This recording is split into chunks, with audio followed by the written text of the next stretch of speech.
E você percebe uma mudança no seu fazer teatral?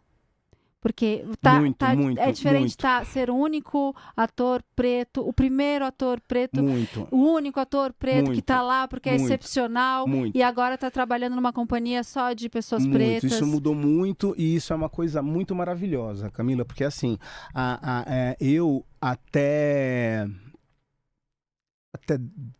10 anos atrás, eu tive num elenco só, todo negro, que foi 89, Os Negros do Jean Genet, que tinha um super elenco.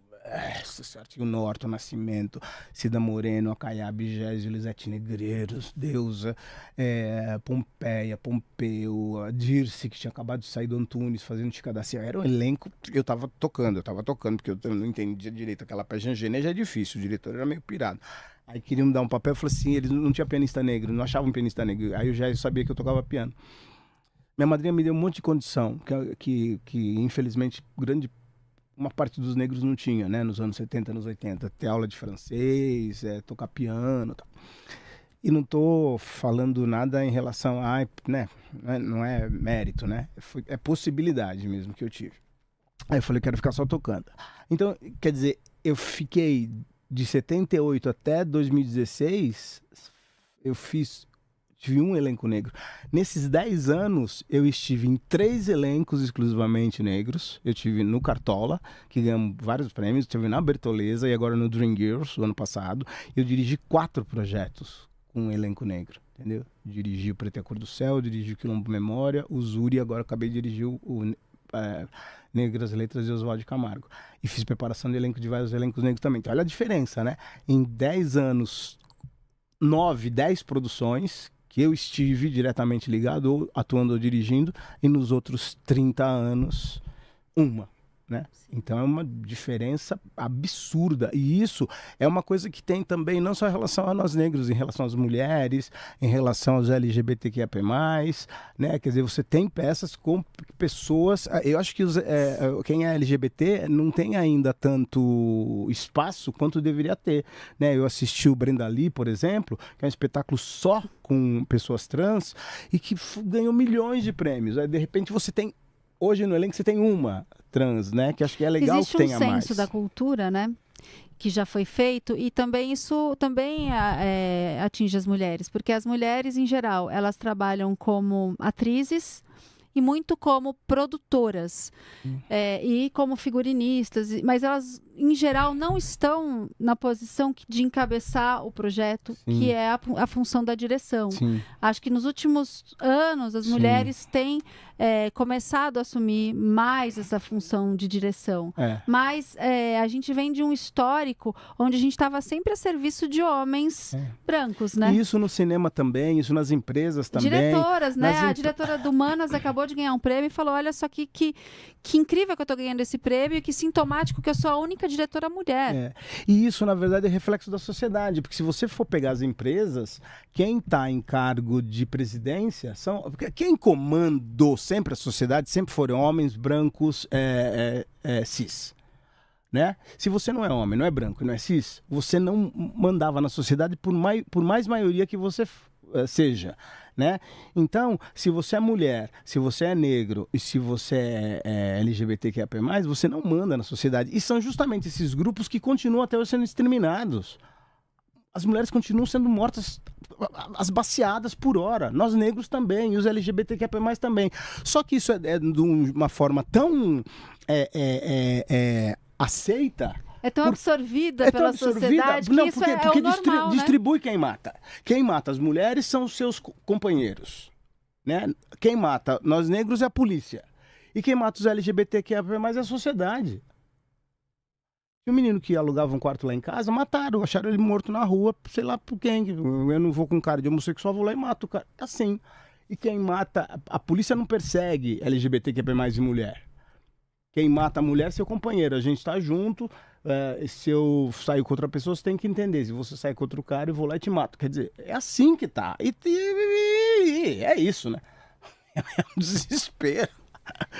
Eu acho que a gente tem pelo menos agora a liberdade de poder falar sobre esse assunto, né? De poder se colocar sobre esse assunto.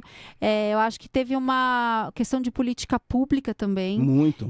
Foi a política, eu acho que assim, a gente não pode negar que foi a política pública que fez nós chegarmos onde nós chegamos. Foi o ProUni e foi o programa de cotas que também é responsável por a gente ter esse levante cultural, por a gente ter pessoas negras trabalhando e criando um espaço e ocupando um território que sempre foi delas, né? Sim. É por isso também que a gente pode ver hoje as mulheres assumindo cargos de liderança e falando sobre isso e contando histórias de mulheres e exigindo que tenham mulheres diretoras, exigindo que as mulheres sejam protagonistas dos filmes e não estejam só a serviço em papéis coadjuvantes das histórias onde os homens são os protagonistas, né? Isso. E é isso que eu falo, né? O machismo, o racismo e a homofobia tá no DNA das pessoas, porque assim, 500 anos de país, 400 anos, os negros estávamos no tronco. As mulheres não votavam. 400 anos, as mulheres não votavam. Então, agora estão querendo retroceder, né? Tem que ver se a mulher sabe votar, tem que ter o que a direita fala é que a mulher não sabe votar. Tem que ter o aval do marido para votar, pelo amor, que retrocesso porque o grande medo é nós somos 53% da população, queridos. Pois e nós negros somos 55%, então e aí, né? As minorias que são minoria na parte econômica. Quem é a minoria? Né? Minoria não é na minoria absoluta, é na minoria da parte econômica, porque a maior parte da grana está na mão dos homens brancos, né? Mas é isso aí, a gente vai com a nossa arte tentando abrir muros. O mais legal é que a nossa arte abre muro, conscientiza, mesmo sendo através de comédia, de drama, de musical, não importa, se tá conscientizando. Essa peça que eu fiz ano passado, com 22 negros, peça que teve na Broadway nos anos 80, 10 músicos, todos negros, tá falando do que o Dream Girls? Fala assim, dos homens que estão puxando o tapete das mulheres, a mulher não conseguia chegar no topo, por mais talentosa que fosse, entendeu? E como que é essa coisa de você amar e querer um espaço que é teu e que os caras acabam não querendo dar, e de você ter estarmos num teatro de elite, que é o Santander, né? Com um elenco totalmente negro, e a Bárbara e o Júlio, eles têm essa preocupação, assim, acho que de 10 produções que eles fizeram, acho que umas 3, 4 eram só com o elenco negro. Eles fizeram o Dana Summer, agora estão fazendo o Gil, vai estrear o Gil agora. Eles têm essa preocupação de levar histórias de negros e negras, entendeu? E isso é fundamental num teatro que teoricamente é rico, né? Que só tem... Quem tem dinheiro? 300 reais, 400 reais para pagar o ingresso? Ninguém. A gente ficou lá 4 meses lutando, né? Maravilhoso, né? Isso quer dizer que existe demanda para esse espetáculo. Porque existe demanda para o que é feito com qualidade, para o que é feito com alma, com pulsão de vida, né? E acho que é importante a gente ressaltar isso mesmo.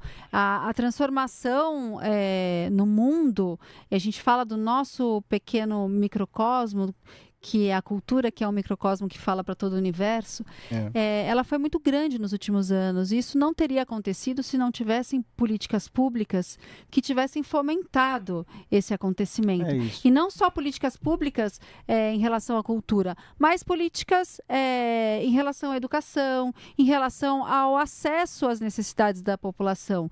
Então, quando a gente está num ano de eleição, que a gente vê um avanço de um pensamento que fala abertamente que é machista, que fala abertamente que é contra cotas, que fala abertamente que é contra as políticas públicas de Bolsa Família ou de ProUni, a gente tem que se posicionar. Todos os que pensavam assim, que estavam calados, saíram do bueiro, né? Tinha um monte de gente que pensava assim, mas ficava quieto. Agora, a partir do momento que o líder da nação fala isso, os que estavam quietos todos saíram do bueiro. A gente tem que falar sobre isso porque os nossos direitos, eles são... parece que eles têm que ser conquistados eles não são como os direitos de um homem, que eles estão lá e eles são garantidos, né? Eles são permanentes. Os nossos direitos, eles estão em flutuação, né? Você vê... tem fotos das pessoas, das mulheres no Oriente Médio, nos anos 70, de mini saia e livres e na faculdade, e hoje essas mesmas mulheres, em 2026, estão usando burca. Então, assim, não é um devaneio falar sobre isso, é ainda uma necessidade, né? E tem que ter lei, porque se não tem lei para ter quantidade de mulher, de LGBTQP+, de negros nos partidos, nas empresas, na faculdade, as coisas não acontecem. Se for depender da boa vontade. Sim. A pessoa tem que saber que se ela cometer um ato racista, ela vai para cadeia. Se ela for homofóbica, ela vai para cadeia. Por isso que agora existe um movimento que luta pela criminalização da misoginia, porque a misoginia ela ainda é aceita e perpetuada e não existe punição para o misógino. O Karnal, ele foi numa palestra, numa peça que eu fiz lá no Companhia da Revista, com a Companhia das Letras, né? Nova Dramaturgia, Companhia Nova Dramaturgia da Graça Berman, e ele, cada semana tinham 2 entrevistados. E ele falou assim, que não tem que gostar de negro ou gostar de homossexual. Não tem que gostar, você gosta de jiló. Você gosta de jiló, você gosta de brócoli, você não gosta de quiabo. O que você tem que fazer é respeitar, né? Você tem que respeitar.